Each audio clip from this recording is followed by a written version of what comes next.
Chops Garage is proud to be sponsored by Car Vertical, the largest online database of vehicle information. Do you know the true history of your vehicle? Run a check now. Link in the description down below. Hi everyone, welcome back to Chops Garage, and today we're not having a good day at the office. So as I said, today we're not having a good day at the office. Fortunately, it doesn't relate to this car. This is the Skoda Fabia that Theo at Bowen's sold me as one of his part exchanges, so thanks for that. Much appreciated. I don't think you thought it was going to come out this good, did you? Have a look at it. Now obviously we were saved by Malcolm down at MJM Auto Body in Barnsley, who did, as always, a fantastic paint job. It was this side he painted, wasn't it? You can't tell because the colour match is so bang on. It's this side he painted, and the car's been sitting around for ages because I only painted the bonnet as well.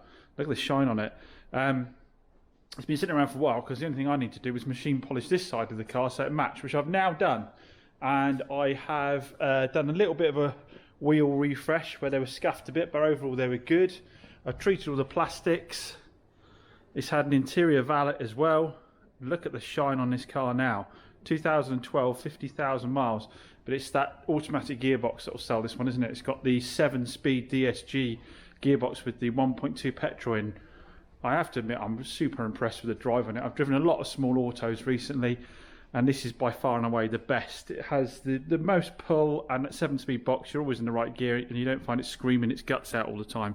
So this one should go. It flew for its MOT. It's had a service, so it's all set to get photographed and go to showroom finally. So no, it wasn't this car we're having a problem with.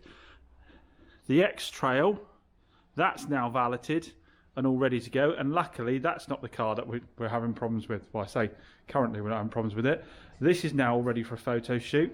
I didn't have to license this because those of you that saw the earlier video will have seen that this was absolutely mint anyway, so it's needed just the lightest bit of refresh. But I've been waiting for the weather to get better so we can get the photos. So it's looking like a good day for photos today, but I've got to wait for the sun to get above because at the moment it's shining over there, and when I photograph from the side it's just looking awful. So what are we having a problem with? Those of you who are new to the channel, by the way, this is Chops Garage. Chops Garage is all about sort of a blog, a video blog of what it's like doing real life trading of vehicles. So if you haven't seen an earlier video, this probably won't make a lot of sense to you, but we bought a Toyota RAV4. So we bought it from a dealer part exchange, bought it back here. We drove it before we bought it. We drove it back here. We came and gave it the mother of all cleanups. So if you haven't seen that video, you might want to go back and see it. And it came up fantastic, absolutely fantastic. Went down for its MOT. It did need a number of things for its MOT. So we went ahead and got the MOT work done. But while it was down there, the guy said, you do know this is starting to struggle to start from cold. Now, obviously, when I drove it, it didn't really have a problem starting. I drove it a number of times afterwards, didn't really have a problem starting. But as we know with diesels, they can be finicky. So the boys have been starting down. I said, okay, well, it's just had all new injectors and seals last year. There's an invoice in the car for it. And so I don't think it can be that. And they said, well, it could be the injectors, the glow plugs, although it had no codes on the dashboard at all. They said it could be the glow plugs. Let's talk to the camera for a minute, rather than just looking around the same cars. So they did say, yeah, it could be the glow plugs, and apparently they did find some codes for glow plugs, and I've still got to nip down and see them about it and find out for sure. But they said it could be the glow plugs, could be, Royston, you suggested maybe fuel pressure.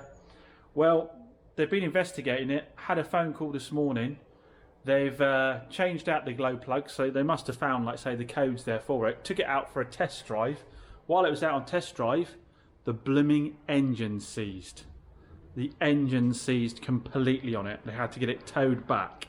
They've since had it in the unit. They got it up on a lift. They've dropped the sump. They said the filter, the oil filter in the sump is really blocked up. So looks like oil starvation has caused it. So that is a bust. And the worst thing about it is they put all the money into getting the MOT done first. So if we'd found this out early on, less painful, but we've had all the MOT work done now as well. Real bust. And it got me to thinking about it, because so many times I buy these Toyotas and people put in the comments, that's sure you should buy Toyotas, you won't have problems with that. If you just buy Toyotas, you won't have problems. it's total rubbish. And I'm thinking back over some of the biggest repairs I've done. So those of you know, I had a blue Toyota I got that was a part exchange, Toyota RAV4 that was a part exchange, and that engine was struggling to start a little bit, wasn't it, and sounding tappety. One of our subscribers bought it, Pete, who knew the score on it. So you know, obviously we don't lumber somebody else with these problems cars. So that one was troublesome. We then had the other RAV4 I sold that needed a catalytic converter repair, pretty much straight after the guy purchased it, so we had to do that. We then had the Toyota Yaris, was it, that needed, again, that needed catalytic converter doing. These are the only cars I've done catalytic converters. All the time I've been trading cars, and we're getting into hundreds and hundreds now. It's the Toyotas that have needed the catalytic converters every time. So we had that problem with it, and we had another Toyota problem as well, didn't we? What was that? Oh yeah, we had to do a clutch on a Toyota Yaris 1.33 that wasn't, it was about 80,000, 75,000 miles. One of the few clutches I've had to do on any of the cars I've had in as well. The biggest, and that was expensive as well, the clutch wasn't cheap. The biggest repair bills I've had in the time I've been doing this has been for the Toyotas. So this idea that they're absolutely bulletproof, you know, is utter rubbish as far as I'm concerned. The entire time I've been doing that, saying we must be getting into like 300 cars now. Those who've been following the channel for a while, how many engines have you seen me doing cars? How many times have you seen me have to replace an engine? This is the first time an engine seized ever. First in the, I should touch wood while I'm saying that, but the first time ever an engine seized, and it's on a Toyota. It's on a Toyota, and the first comments I got when I put the video up on it was, that'll be bulletproof, that'll be 100%. Now at this point, obviously the Toyota fanboys will get into the comments and they'll go, but you're doing old Toyotas with high mileages. Everything I'm doing is old with high mileages. I don't do newer cars. Everything I'm doing has higher mileages and it's older. Again, those who watch the channel will know that. So this isn't isolated cars. I'm not buying particularly older versions of these cars. That's pretty much what I do here. So I do think I can come from a place of authority on this. And I get a lot of you are going to jump into the comments and go, well, you should drive the cars more. I think I drive the cars more than any dealer does. I always use the car. I use that Toyota to go home and back, which is a good 40-minute journey. I drove it from Barnstable to here. I've driven it down to the MOT station. I've driven it loads. There's no way you could know that was about to happen at any point. And the car had a good service history. So somebody, again, the Toyota fanboys might jump in a comment down below and go, yeah, but you're buying ones with poor service history. No, they've got good service history. The ones I've had good service history. That Toyota had a nigh on full service history and had just had 1,200 quid spent on it a year earlier on injectors. So then you could say, well, okay, well, the dealer that sold it to you has palmed it off on you. Well, no. Because again, the car, they test drove it before they took it in. I test drove it when I went to look at it. A lot of people seem to think that dealers have got this kind of, I don't know, X-ray vision that they can predict, or a crystal ball that they can predict what is going to happen with a car in however many miles time. Yeah, it just doesn't happen that way. If a car is running and driving well when you get it, there's no way you can know it's about to seize this engine. Who did know what the score was with this car? Well, probably the person that part exchanged it, to be perfectly frank. Now, I'm not going to say they knew the engine was going to seize. They didn't know the engine was going to seize, but they clearly knew there was something fundamentally wrong with the car, that it was hard starting sometimes. There's no way they could have not known that. So they went, obviously, and so many times you hear garages say it, go and get shot, go and part exchange it. Because in this game, it is accepted that you can stiff a dealer. Absolutely accepted. For all the stuff that people go on about dealers stiffing people, is absolutely accepted in this game that it is perfectly acceptable to stiff a dealer. No one's got a problem with that at all. Well, I'm not saying no one, because I'm sure a lot of you people out there have got a problem with it and are honest about it. But as a general rule, it's accepted that if you need to offload a problem car, it's perfectly acceptable to part exchange it. But yet, on the other side of the coin, if you get a problem with your car in 5 months of ownership, well, Royston, you had it the other day, didn't you? Sold a car almost a year ago, and their coil spring broke on it, and the guy's kicking off at you. So on the one coin, it's one side, it's absolutely acceptable to part exchange the car in and stiff a dealer, but on the other side, if there's a problem months after you've purchased a vehicle, they clearly knew it was going to happen and they've done you over. Now, the thing is, I accept this. You know, I know I'm having a bit of a rant about it. I accept this. I know that's what the game is, and I try and factor it into every deal. Every time someone part exchanges a car, like, you know, with this X-Trail, you're kind of like, why are they part exchanging it? Why? It's a nice car. It's got a good history. Why are they part exchanging it? You end up being a little bit sort of distrusting the people, more so than when you start the game. Overall, as a general rule, touch wood again, I'm lucky. People tend to be decent. The people I deal with seem to be decent, but I've been offloaded. You know, one of the other RAV4s was a part exchange that was put in with me. It was totally offloaded on me as a troublesome car. And this is where all your low bids come from dealers on your part exchange as well. Because if dealers know that it is accepted that you can offload a bad car on them, then what are they going to do when it comes to taking your car in? If they've been burnt multiple times by people stiffing them with bad motors, what are they going to do when you bring your motor in and want a part exchange price for it?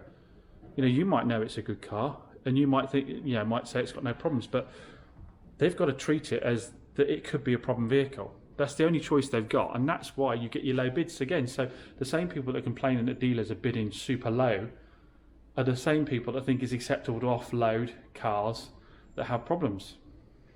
I guess the takeaway from this is just to say to people, one, Toyotas are not bulletproof. They're the same as every other vehicle. All these cars have tons of moving parts on them. As they get older, those parts wear. It doesn't matter whether it's Toyota or not. You think, oh, will Toyota have better parts? They don't. They're manufactured by other people for them. And those parts are shared across a whole range of other cars. Toyota aren't making every component on their car. They're buying those components in. And the same people that are supplying them are supplying the components for loads of other cars. You know, if there is anything about Toyotas being more reliable, it's purely probably down to the fact that a lot of them are owned by more elderly people who maintain them a little bit better. It isn't that they're fundamentally better cars. So that's the first takeaway. The second takeaway is when you're being lowballed on a part exchange price, understand why. It's because this kind of thing happens. This kind of thing goes on. So that's why you're being lowballed. What are we going to do in this scenario? Well, I have to eat it. That's the game we're in. That is the game we're in. You know, luckily, like I say, I do pay trade prices for the cars. I'm always looking at them with a mind as to if I need to get out to them, if there's a major problem, can I break even on them? And every now and then you're going to take a hit. Do not get into this game if you cannot get over a hit like that. If you're going to get down, you know, if I just now spent the rest of the day being down about the fact I've probably lost, you know, probably maybe £1,800 on the car. Because it's scrap now, isn't it, with a Duff engine. My other choice is to go and get an engine for maybe £400, have it fitted, and then I'll probably end up dropping another grand into it, and I'll probably still be underneath the retail price, or be able to break even at retail price. Some of you might say, well, why wouldn't you fit the engine, save yourself the labour? I'd have to go and buy a load of tools. I'd be down a couple of days while I did it, and in those couple of days I could prep other cars for sale. I'll just be absolutely ground to a halt from prepping any other cars or buying other cars while I get that engine in. So that doesn't stack up. So that's, you know, possibly what we'll do, or I have to sell it for scrap and just take like a, you know, take a big hit on it. I'd probably end up taking a massive hit on that, so it's probably worth putting the engine in, to be honest. But yeah, as I said, what do you do? You know, sit and sulk about it? No, you need to go and get another car ready. That's why the first thing I've done is push forward and get the X-Trail ready, push forward and get the Skoda ready, because they seem to be good cars and I should make a good profit on them, and it will all balance out. You know, I could end up having problems with those as well, but like I said, that's the game we're in. There's no golden ticket here, there's no guarantees. This is just a big gamble. Car dealers are just gamblers. We just don't go to roulette tables or put it on horses. Well, some of you might, but we do it with cars, and sometimes we win, sometimes we don't. Anyway, thanks for watching. Hopefully that's put a few of you straight on the whole Toyota myth. And just to show you also, like I say, the honest thing with this business is sometimes you don't win, and too many channels don't show you that. Anyway, as always, massive thanks for watching. If you are interested in car trading and want to see what I look like in real life, hit that subscribe button.